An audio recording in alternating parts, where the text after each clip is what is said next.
Modi, Jinping और Putin की तिकड़ी ने कैसे अमेरिका की बादशाहत को चैलेंज कर दिया है, यही बात आज दुनिया के हर अखबारों की हेडलाइन बन गई है। आपको मोदी जिनपिंग की मुलाकात की एक एक डिटेल बताऊंगी, लेकिन उससे पहले मोदी के दौरे से जुड़ा इस वक्त का अपडेट आपको दे देती हूं। भारत और चीन के बीच रिश्ते की नई शुरुआत हो रही है। यह रिश्ता रीसेट हो रहा है। प्रधानमंत्री नरेंद्र मोदी ने चीन के राष्ट्रपति शी जिनपिंग को भारत आने का न्योता भी दे दिया है। प्रधानमंत्री मोदी ने 2026 में भारत में होने वाले ब्रिक्स सम्मेलन में शामिल होने के लिए चीनी राष्ट्रपति को औपचारिक न्योता दिया है। यानी कि पिछले 7 सालों से जो भारत चीन संबंधों के बीच एक बैरिकेडिंग की एक कड़वाहट थी, उसे मोदी और जिनपिंग ने मिलकर हटा दिया है। प्रधानमंत्री नरेंद्र मोदी ने जिनपिंग से मुलाकात के दौरान आतंकवाद का मुद्दा भी उठाया। आपको बता दें कि पीएम मोदी और जिनपिंग के बीच आज दूसरी बार एससीओ समिट के दौरान मुलाकात होगी। मोदी और पुतिन भी मुलाकात करेंगे। तीनों मिलकर कैसे अमेरिका के खिलाफ नया वर्ल्ड ऑर्डर तैयार करेंगे, उसके स्क्रिप्ट लिखेंगे। आप इस रिपोर्ट में समझिए सब कुछ।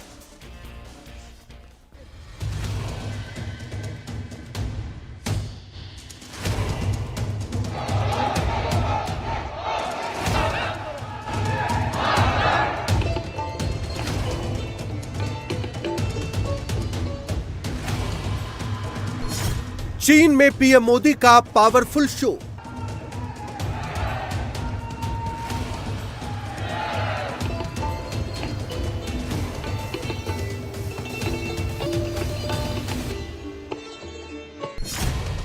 तेंजिन में महाशक्तियों का महामिलन। आज जिनपिंग से मिले, कल पुतिन से महामुलाकात।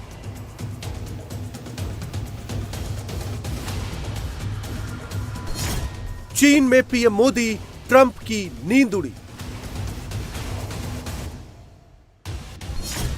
ट्रंप बम होगा डिफ्यूज, मोदी का प्लान एक्टिवेट।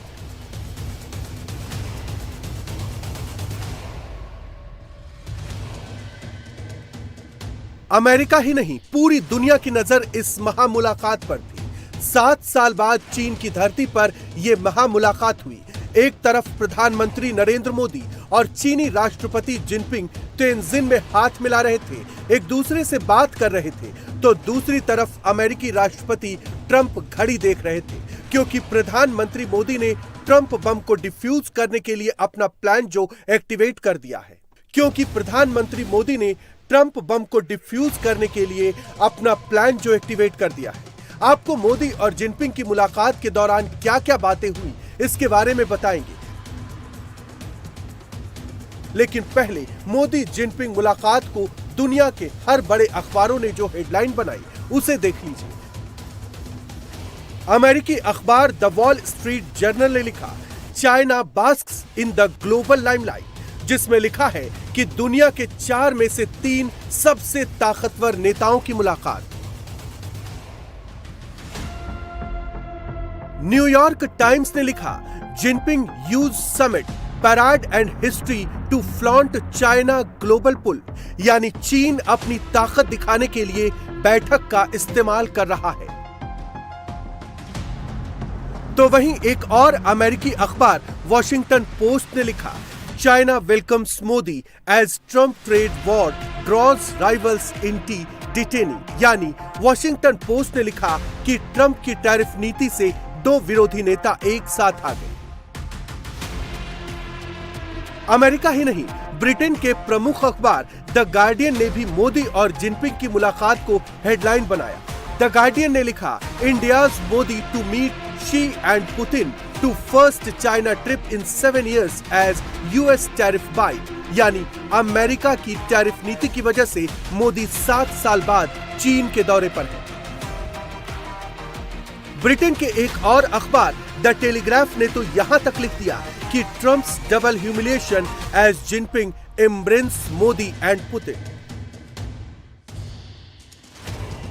तो वहीं चीन के अखबार तो मोदी के चीन दौरे का गुणगान कर रहे हैं। द पीपल्स डेली ने एससीओ समिट से सहयोग के नए दौर की शुरुआत बताया है। अमेरिका का CNN हो या चीन का ग्लोबल टाइम्स, हर जगह मोदी जिनपिंग की मुलाकात ही छाई हुई है। मतलब पूरी दुनिया इस नए वर्ल्ड ऑर्डर को नए अंदाज में देख रही है। पीएम मोदी और चीन के राष्ट्रपति जिनपिंग की तेंजिन में आज पहली मुलाकात सुबह करीब 9:15 बजे हुई। दोनों नेता एक दूसरे से गर्मजोशी से मिले। दोनों की मुलाकात का टाइम 40 मिनट फिक्स था, लेकिन दोनों की मीटिंग 55 मिनट तक चली, मतलब निर्धारित समय से 15 मिनट ज्यादा। इसी से आप अंदाजा लगा सकते हैं कि चीन के राष्ट्रपति शी जिनपिंग प्रधानमंत्री मोदी को कितना तवज्जो दे रहे हैं। दोनों नेता निर्धारित समय से करीब 40% ज्यादा समय तक एक दूसरे से बात करते हैं। प्रधानमंत्री मोदी ने बताया कि सीमा पर शांति और स्थिरता का माहौल है। प्रधानमंत्री नरेंद्र मोदी 2 दिनों के चीन दौरे पर तेंजिन में हैं। प्रधानमंत्री मोदी का चीन में ग्रैंड वेलकम हुआ, रेड कारपेट से स्वागत हुआ। एससीओ समिट में शामिल होने से पहले प्रधानमंत्री मोदी और चीनी राष्ट्रपति शी जिनपिंग के बीच 55 मिनट तक द्विपक्षीय बातचीत हुई। 5 साल बाद कैलाश मानसरोवर यात्रा दोबारा शुरू हो गई।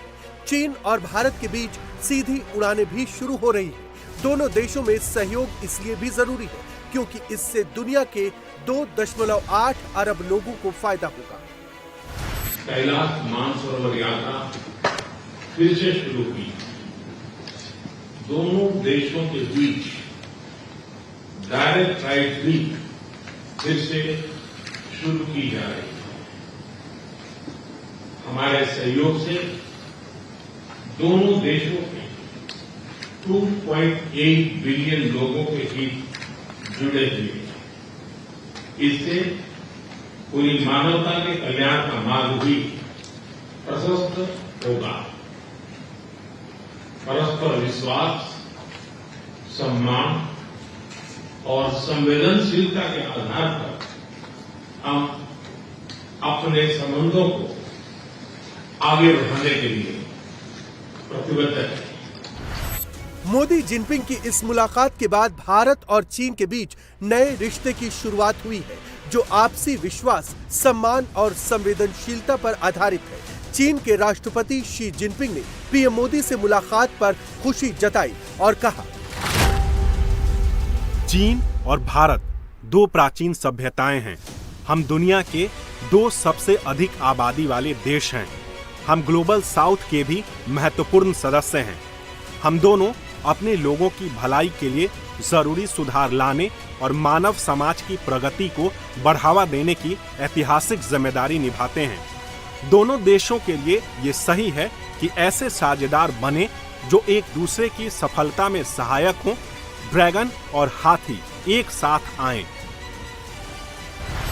प्रधानमंत्री मोदी की चीन के राष्ट्रपति शी जिनपिंग के साथ एससीओ समिट के दौरान भी मुलाकात होगी, जब दुनिया के बड़े नेता मंच पर होंगे। इस दौरान प्रधानमंत्री मोदी का अपने खास दोस्त पुतिन से भी हाय हेलो होगा। रूस के राष्ट्रपति पुतिन और प्रधानमंत्री मोदी की असली महामुलाकात तो कल होगी, जब दोनों दोस्त दिल खोलकर एक दूसरे से मिलेंगे, एक दूसरे को गले लगाएंगे, हाथ मिलाएंगे, क्योंकि भारत वो दोस्त है जो किसी भी कीमत पर दोस्ती निभाना जानता है। इसी दोस्ती से नाराज होकर तो अमेरिका ने भारत पर टैरिफ अटैक किया है, 25% एक्स्ट्रा टैरिफ लगाया है। मोदी पुतिन की मुलाकात के दौरान अमेरिकी टैरिफ पर बात होगी। रूस यूक्रेन जंग पर चर्चा होगी। रूस और यूक्रेन के बीच पिछले 1283 दिनों से जंग जारी है। ट्रंप ने सीज फायर की हर कोशिश की, लेकिन ट्रंप न सीज फायर करा पाए, न तो युद्ध रुकवा पाए। ऐसे में यूक्रेन को भारत से आस है। तभी तो मोदी की पुतिन से महामुलाकात से पहले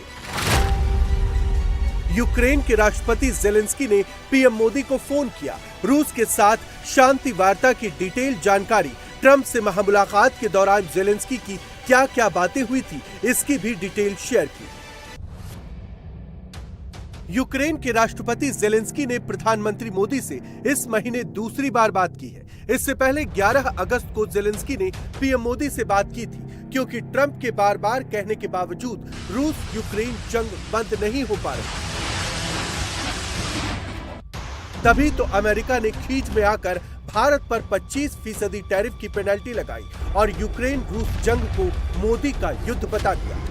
अमेरिका का कहना है कि रूस से डिस्काउंट पर भारत जो तेल खरीदता है, उसी से पुतिन जंग लड़ता है, जबकि सच्चाई ये है कि रूस से जो 5 बड़े देश तेल, कोयला और गैस खरीदते हैं, उनमें भारत तीसरे नंबर पर है। नंबर 1 पर चीन है, जिस पर अमेरिका ने 30% टैरिफ लगाया है। नंबर 2 पर यूरोपीय यूनियन है, जिस पर 15% टैरिफ लगाया गया है, जबकि भारत तीसरे नंबर पर है और भारत पर 50% टैरिफ लगा दिया गया। चौथे नंबर पर तुर्की और 5वें पर जर्मनी है और अमेरिका ने इन दोनों देशों पर 15% टैरिफ लगाया है। रूस से पाइपलाइन गैस के इंपोर्ट करने वाले देशों की बात करें तो कुल आयात का यूरोपीय यूनियन 37% का इंपोर्ट करता है और उस पर 15% टैरिफ। चीन 30% इंपोर्ट करता है तो उस पर 30% टैरिफ। तुर्की 27% इंपोर्ट करता है और उस पर 15% टैरिफ लगाया गया है, जबकि भारत पर 50% टैरिफ लगा दिया गया। ट्रंप के इसी टैरिफ बम को डिफ्यूज करने के लिए प्रधानमंत्री मोदी पहले जापान गए और अब चीन में। जहां ट्रंप के टैरिफ अटैक के खिलाफ मोदी जिनपिंग और पुतिन से मिलकर ट्रायंगल बना रहे हैं, नया वर्ल्ड ऑर्डर सेट कर रहे हैं, क्योंकि ट्रंप ने इन तीनों देशों पर ही सबसे ज्यादा टैरिफ अटैक किया है। भारत पर 50% तो चीन पर 30% टैरिफ लगाया है। रूस से तो डायरेक्ट ट्रेड ही बंद कर रखा है।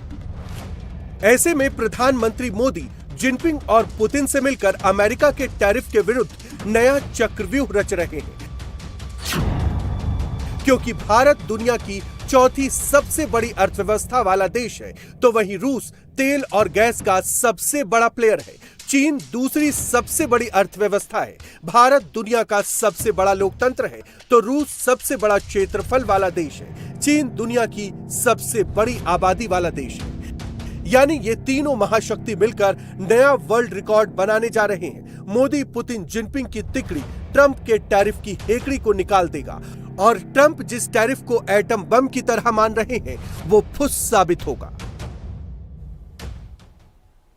प्रधानमंत्री मोदी और चीनी प्रेसिडेंट के बीच बातचीत से जुड़ा बड़ा अपडेट सामने आ रहा है। चीनी राष्ट्रपति से मुलाकात के दौरान प्रधानमंत्री मोदी ने कहा कि दोनों देश स्वतंत्र रूप से फैसला लेने में सक्षम हैं। दोनों देशों के रिश्ते को तीसरे देश के नजरिए से नहीं देखा जाना चाहिए। दोनों नेताओं के बीच बहुपक्षीय मंचों पर आतंकवाद और निष्पक्ष व्यापार पर बातचीत को लेकर जोर रहा है। प्रधानमंत्री मोदी और शी जिनपिंग की मुलाकात में दोनों देशों के बीच वैश्विक मुद्दों पर भी बात करने को लेकर चर्चा हुई है। प्रधानमंत्री के चीन दौरे से भारत चीन के बीच नए रिश्तों की शुरुआत हो गई है। बातचीत में इस बात पर जोर दिया गया कि दोनों देश डेवलपमेंट पार्टनर्स हैं, न कि प्रतिद्वंदी, और मतभेद विवादों में नहीं बदलने चाहिए। दोनों नेताओं ने अक्टूबर 2024 में कजान में हुई अपनी पिछली बैठक के बाद से बायलैटरल रिलेशन में आई पॉजिटिविटी और लगातार प्रोग्रेस का भी स्वागत किया है। और अधिक अपडेट के साथ मेरी सहयोगी विजय लक्ष्मी सीधा टेंशन से जुड़ चुकी हैं। विजय लक्ष्मी, जिस तरीके से आज दोनों नेताओं की मीटिंग हुई है, दुनिया भर की निगाहें इसी मीटिंग पर टिकी हुई हैं, चाहे वो कैलाश मानसरोवर की यात्रा की बहाली हो, सीमा विवाद का मुद्दा हो, आतंकवाद का मुद्दा हो, कई अहम मुद्दों पर आज चर्चा हुई है। इसे किस तरीके से देखा जाना चाहिए और उस नजरिए से भी बताइएगा कि दुनिया को क्या मैसेज देने की कोशिश की गई है। देखिए, अगर आप जो प्रेस रिलीज आई भारत और चीन की ये जो द्विपक्षीय वार्ता है, उसके बाद उसमें कुछ मोटे मोटे पॉइंट्स की अगर मैं बात करूं तो उसमें ये ज़रूर पहला पॉइंट जो उभर कर आता है कि दोनों देश एक दूसरे के राइवल या कॉम्पिटिटर नहीं है, बल्कि एक दूसरे के साथ साझा रणनीति बनाकर काम करने की ज़रूरत है। इसके अलावा एक बात जो और अहम है, जो दोनों ही प्रेस रिलीजेज में है, वो है कि किसी तीसरे मुल्क के पर्सपेक्टिव से या लेंस से भारत और चीन को अपने रिश्ते तय नहीं करने चाहिए। तीसरी बात जो है, मल्टीपोलर एशिया और मल्टीपोलर वर्ल्ड 21वीं सदी की सबसे ज़्यादा एक तरीके से ज़रूरत है 21वीं सदी में इसकी, ये बात है। तो जिस तरह से एक तरफ से अमेरिका जो है मेक अमेरिका ग्रेट अगेन की बात और उसकी वजह से पूरी दुनिया में उन्होंने अलग अलग देशों के साथ अलग अलग रणनीति निभाई है, बनाई है उनके लिए। उसी में भारत के प्रति उनका जो 50% का टैरिफ है, वो कहीं ना कहीं एक एक स्पेसिफिक एरिया में जो है चीज़ों को कॉन्सेंट्रेट फोकस करता हुआ नज़र आता है। उसमें डाइवर्सिटी नहीं नज़र आती है, उसमें मल्टीपोलैरिटी नहीं नज़र आती है। लेकिन जो इंडिया चाइना की जो बायलैटरल मीटिंग के बाद जो प्रेस रिलीज आई, इसमें मल्टीपोलैरिटी, डाइवर्सिटी की बात जो है वो दोनों देश कहते नज़र आ रहे हैं। इसके अलावा प्रधानमंत्री नरेंद्र मोदी ने भी अपने ओपनिंग वक्तव्य में ये बात साफ की कि किस तरीके से रिश्ते जो हैं वो अच्छे आगे बढ़ रहे हैं। डिसएंगेजमेंट की बात हो, मानसरोवर यात्रा के रिजम्पशन की बात हो, या वीज़ा जो फैसिलिटीज़ हैं दोनों देशों के बीच उसके रिजम्पशन की बात हो, people to people connect type की बात हो, तो कुल मिलाकर के दोनों देश जो हैं अब आगे बढ़ गए हैं। कजान से शुरुआत हुई बर्फ़ पिघलने की दोनों देशों की। अगर हम बात करें, रिश्तों में असहजता थी 2020 अप्रैल के बाद, लेकिन वो असहजता धीरे धीरे जो है वो 2024 में कजान में जो एससीओ का समिट हुआ, उसके साइडलाइन में जो दोनों नेताओं की बातचीत हुई, उसके बाद से ये बर्फ़ पिघलनी शुरू हुई और अब रीस्टार्ट ऑफ रिलेशनशिप एक तरीके से कहीं ना कहीं नजर आ रहा है। चीनी राष्ट्रपति ने तो अपने वक्तव्य में ये भी कहा कि ड्रैगन और एलिफेंट को मिलकर काम करना चाहिए। तो कहीं ना कहीं एक जो साझेदारी की बात है वो चीन की तरफ से भी कही जा रही है। हर फोरम में बातचीत जो है वो आगे बढ़ाई जाए, चाहे इंफ्रास्ट्रक्चर डेवलपमेंट हो, ट्रेड हो या फिर आतंकवाद का ही मसला क्यों ना हो। आज की बैठक में प्रधानमंत्री नरेंद्र मोदी ने आतंकवाद पर काफ़ी एम्फेसिस देकर अपनी बात रखी। उन्होंने कहा दुनिया के लिए एक बड़ा खतरा है और चीन और भारत जो दुनिया की सबसे बड़ी शक्तियों से भारत की बड़ी डेमोक्रेसी है, हम रहे इस आतंकवाद के। बिल्कुल चीन और भारत को बिल्कुल विजय लक्ष्मी, आप बने रहिएगा। समझा जा सकता है जिस तरीके से आइस ब्रेकिंग 2024 में हुई है और अब लगातार रिश्तों को रीसेट किया जा रहा है, जैसे कि मेरी सहयोगी विजय लक्ष्मी भी बता रही हैं कि एक बहुत ही अहम बयान चीन की तरफ से, चीन के विदेश मंत्रालय की तरफ से दिया गया कि दोनों ही देश एक दूसरे के कॉम्पिटिटर्स नहीं बल्कि सपोर्टर्स हैं और दोनों को मिलकर अपने विकास को आगे बढ़ाना होगा। चीन से हमारी सहयोगी विजय लक्ष्मी लगातार अपडेट आप तक पहुंचा रही हैं। उन्होंने तेंजिन में एक चीनी पत्रकार से बातचीत की है जो हिंदी में बात करती हैं। भारत में पढ़ाई भी की है। मोदी जिनपिंग की मुलाकात को वो किन मायनों में अहम मान रही हैं, पूरी बातचीत सुनिए। हमारे साथ अंजलि हैं। अंजलि इनका भारतीय नाम है, ये चाइनीज मूल की महिला है लेकिन हिंदी भाषा में काम करती हैं। चीन में, भारत में इन्होंने पढ़ाई भी की। अब इनसे जरा जानते हैं कि कैसे चाइना की तरफ से या चीन कैसे इस मीटिंग को और या जो ये रिश्तों में एक रीसेटिंग या रीअलाइनमेंट की बात हो रही है उसको कैसे देखते हैं। तो कैसे आप देखते हैं अंजलि, पहले तो बहुत बहुत शुक्रिया बातचीत के लिए। कैसे इस जो आज द्विपक्षीय वार्ता हुई कैसे आप देखते हैं, क्या उम्मीद कर रहे हैं? देखिए, ये तो मोदी जी के 7 सालों बाद फिर एक बार चीन की यात्रा की। ये तो हमारे चीन भारत संबंध सुधार की शुरुआत का एक बहुत महत्वपूर्ण प्रतीक है। ये बहुत खुशी खबर है हमारे लिए। ये दिन हम बहुत लंबे समय तक इंतजार करते रहे हैं। तो आज सुबह शायद उन्होंने एक दूसरे से भेंट हुई थी। क्योंकि चीन भारत तो बहुत महत्वपूर्ण पड़ोसी देश है। हमारे बीच बहुत ज़्यादा सहयोग मौजूद है, बहुत संभावना भी है। तो हमारी ये एकता और सहयोग हमारी अनिवार्य चुनाव होगा। तो क्या आप आउटकम्स के तौर पर क्या उम्मीद कर रहे हैं आप इस बैठक से, क्योंकि 2020 के बाद थोड़ी असहजता भी थी दोनों देशों के संबंध में। अब 2025 में क्या आपको लगता है एक नई शुरुआत हो रही है? जी, जैसे आजकल बहुत ज़्यादा अच्छी खबर भी आ रही है कि अभी तो भारतीय सरकार चीनी पर्यटकों के लिए पर्यटक वीसा खोला और हमारा सिटी टूरी भी शुरू होने वाला है। और मोदी जी से यहाँ आ गए तो शायद मैं भी कुछ खुशी खबर लेकर आते हैं। तो हमारा मौका फिर आ गया है। तो मैं उम्मीद करती हूँ मैं भी जल्दी से भारत जा सकती हूँ और वहाँ खुद देखूँ, क्योंकि बहुत साल हो गए हैं। मैं भारत शायद 5 साल पहले गई थी। तो शायद आज इस मुलाकात के बाद हमारा संबंध और नजदीक होगा। आप कह रही हैं अच्छी बात या खुशखबरी एक तो क्या खुशखबरी क्या? शायद व्यापार और सहयोग के क्षेत्र में मैं अभी भी नहीं पता क्या होगा, लेकिन हम प्रतीक्षा कर सकते हैं। तो चीन तकनीकी रूप से कितना आगे निकल गया है, इसकी एक झलक एससीओ समिट के दौरान दिखाई दी है। चीन पहुंची इंडिया टीवी संवाददाता जब एक दुकान पर पहुंची तो रोबोट आइसक्रीम की दुकान संभालता हुआ नजर आया। देखिए चीन के तियानजिन शहर से ये स्पेशल रिपोर्ट।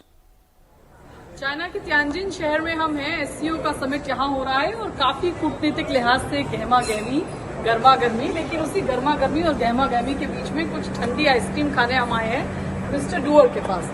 ये देखिए, ये है मिस्टर डुअर और ये अभी आपको देखिए ये आइसक्रीम दे रहे हैं बना करके। और ये यहाँ पर जो है ये मशीन लगाई गई है। इस मशीन में आपको ऑर्डर देना होता है। मान लीजिए ये है, मैं इसको क्लिक करूंगी और फिर यहाँ पर इसका दाम आ जाएगा, इसको क्लिक करूंगी और फिर उसके बाद मिस्टर डुअर को पता चल जाएगा कि भाई आइसक्रीम का ऑर्डर प्लेस हो गया है। और फिर मिस्टर डुअर अपने काम पर लग जाएंगे और जो आइसक्रीम है वो पहले वेंडिंग में कप उठाएंगे और फिर उसके बाद ये जो रोबोट है वो कप उठाएगा वहां से। और कप उठाने के बाद में देखिए अब ये जो है ये प्रक्रिया पूरी शुरू हो गई है। वहां से कप उठाएगा, वनीला फ्लेवर की ये आइसक्रीम है और देखिए ये कप उठाया इस रोबोट ने। और ये जो रोबोट है इसका इस्तेमाल यहाँ पर कई जगह कॉफी शॉप्स में, पार्क्स में, शॉपिंग मॉल्स में जो है हो रहा है। और जनरली ये ऑडियो से कनेक्टेड भी होता है, यानी यहाँ पर ये जो मशीन लगी है इसमें कोई व्यक्ति कुछ बोलता है और फिर रोबोट उससे वो ऑर्डर लेता है। आप देखिए ये यहाँ पर जो है वेंडिंग मशीन से आइसक्रीम रखी और उसके बाद में अब ये आइसक्रीम बनकर तैयार है और यहाँ से कोई भी इस आइसक्रीम को ले सकता है और इसका लुत्फ उठा सकता है। चलिए एक बार फिर से विजय लक्ष्मी का रुख करते हैं। विजय लक्ष्मी की ये रिपोर्ट आपने देखी कि किस तरीके से अगर देखा जाए तकनीकी तौर पर तो चीन कितना आगे निकल चुका है। वहां पर जो शॉप्स की जिम्मेदारी है वो रोबोट संभाल रहा है। विजय लक्ष्मी, इससे पहले आपने जो चीनी पत्रकार अंजलि से बात की, उनका जो सपना था कि एक बार वो फिर से भारत आए और शायद ये सपना पूरा हो सकता है क्योंकि सीधी फ्लाइट की भी आज इस मीटिंग में चर्चा हुई है। एक बार फिर से सीधी फ्लाइट की शुरुआत होने जा रही है और ये मीटिंग किन मायनों में खास है दुनिया के लिहाज से मैं आपसे समझना चाह रही हूं। और तियानजिन में आपने क्या क्या देखा ये भी बताइएगा। देखिए चीन की अगर तियानजिन में क्या क्या देखा तो हम देख रहे हैं ह्यूमनॉइड यहाँ पर बड़े जो एससीओ इंटरनेशनल मीडिया सेंटर बनाया गया है, आपको बड़े सारे ह्यूमनॉइड दिख जाएंगे। इनफैक्ट जो रिसेप्शन है वहाँ पर भी एक ह्यूमनॉइड यानी मानव रूपी रोबोट जो है वो आपका स्वागत करेगी। उसका भी कल हमने एक रिपोर्ट फाइल की थी। तो इस तरह का टेक्नोलॉजी एआई का बहुत ज़्यादा इस्तेमाल यहाँ पर और उसका एक रिफ्लेक्शन जो है इंटरनेशनल मीडिया सेंटर में भी देखने को मिलता है। बहरहाल जो आज बातचीत हुई, द्विपक्षीय जो वार्ता हुई, वो कई मायनों में खास इसलिए थी कि जिस तरह से resetting, realignment of relationship Bharat और चीन के बीच में जिनकी हम बात करें, उसके एक तरीके से आप कहिए कि एक बड़ी शुरुआत, एक बड़ी पहल आज की इस द्विपक्षीय वार्ता में भी हुई। हालांकि इसकी शुरुआत कजान में पिछले साल जो एससीओ समिट हुआ था वहां से शुरू हो गई। उस समिट के साइडलाइंस में चीन के राष्ट्रपति से भारतीय प्रधानमंत्री की मुलाकात हुई थी और उसके बाद आप देखेंगे तो काफी सारे मेजर्स लिए जो रिश्तों के सुधार की ओर आगे बढ़ते हुए नजर आते हैं। मानसरोवर यात्रा की शुरुआत एक बड़ा कदम था। उसके अलावा वीजा जो रिलैक्सेशन थे, वीजा क्योंकि कोविड पैंडेमिक के बाद जो है वीजा के नॉर्म्स जो है बिल्कुल। तो विजय लक्ष्मी आपको बता रही हैं कि किस तरीके से चाहे वो व्यापार स्थगित जो कोविड के दौर पर किया गया था, एक बार फिर से उसे शुरू कर दिया गया है। सीधी फ्लाइट को लेकर चर्चा हुई है और कई मायनों में ये मीटिंग इसलिए भी खास रही है जब अमेरिका के टैरिफ वॉर से इस वक्त चीन और भारत दोनों ही जूझ रहे हैं और ऐसे में ये मीटिंग बेहद अहम मानी जा रही है। और 7 साल के बाद प्रधानमंत्री का चीन पहुंचना कई मायनों में अपने आप में बेहद खास है।